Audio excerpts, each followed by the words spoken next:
Alright, so what you just heard is I played through the chords for the vocal section of Wish You Were Here. I'm going to run you through those chords one by one, and then I'm going to talk briefly about how I approach strumming on this song. So I'm going to go ahead and take you through these chords for this verse section one by one. There's only 4 chords that get used in this section, and we're going to go ahead and learn those right now. We have a C chord, which is a little different than the traditional C chord that most players learn. It's got an extra note in it, gives it a fuller sound, but if you listen to the recording for Wish You Were Here, you'll notice that David Gilmour is definitely using this voicing of a C chord. The fret numbers on this chord going from the 6th string down to the 1st string are 3, 3, 2, 0, 1, 0. The finger numbers are 3, 4, 2, 0, 1, and then 0. The next chord that gets used is a D chord, and it uses an extra string. Most people learn the D chord as a 4-string chord, but once again David Gilmour has added in that extra note to give you that full sound.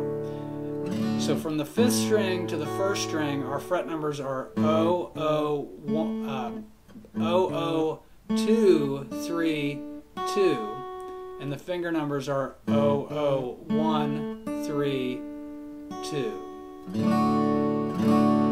The next chord that is used is A minor. Most of you probably are familiar with this, but for those that aren't, I'm going to go ahead and run you through this one. From the 5th string to the 1st string, the frets are 0, 2, 2, 1, 0, and the fingers are 0, 2, 3, 1, 0. And the next chord that is used in the verse is a G chord. The frets are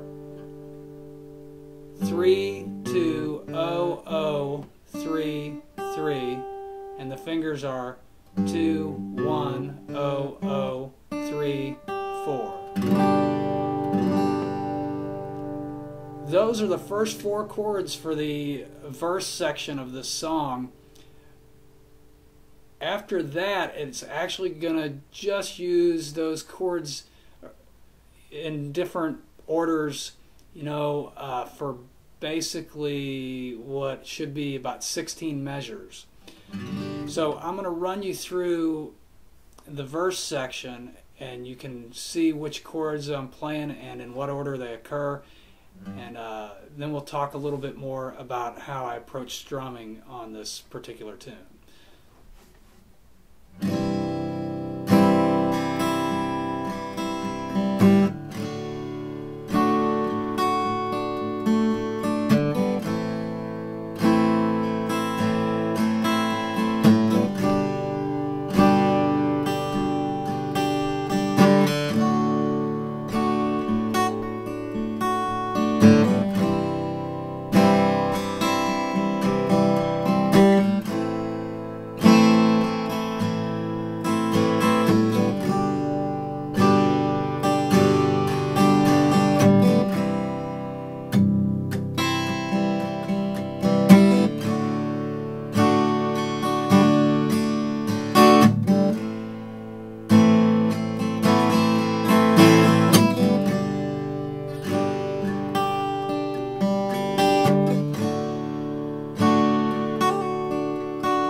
Okay, so now let me talk to you about how I approach the strumming.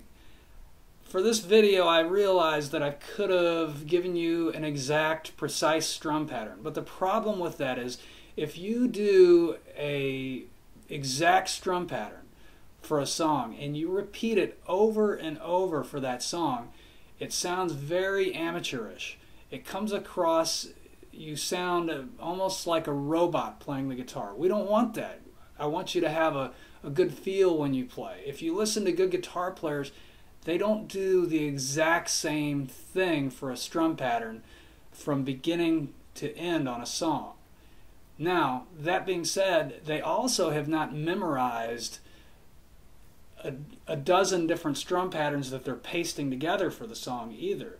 A matter of fact, in most cases, if you listen to a guitarist that's a good player perform the same song many different times, you'll notice that each time they'll have slight little differences in the way they play it. And that's because, to an extent, you're improvising the strum pattern.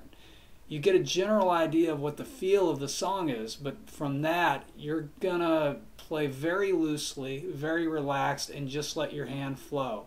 This does not seem like an easy thing to do when you first start learning how to do it, but if you just practice at this, it gets easier and easier, and I promise you, it will eventually become very second nature to just strum without thinking. And that's what you want. That's what makes you come across sounding like a good player.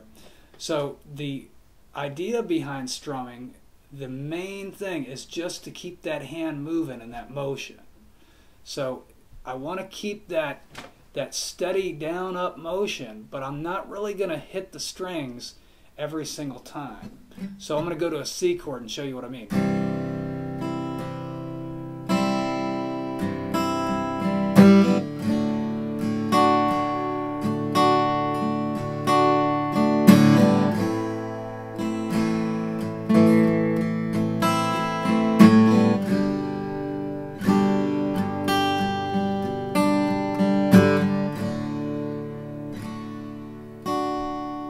I couldn't resist. I went through some of the other chords in the song, but I think you get the idea. If you watched, my hand was keeping that consistent down up. Sometimes I was hitting on the low end of a chord. Sometimes I was hitting on the high end of a chord. Sometimes I was hitting around the middle. Sometimes I was hitting the whole chord. Sometimes I might have just hit one string in the chord. Sometimes I played loud, sometimes I played soft. So it's the contrast of all of those things that is going to make your strum pattern sound good. Don't get too caught up in playing an exact strum pattern for this song, or pretty much any song for that matter.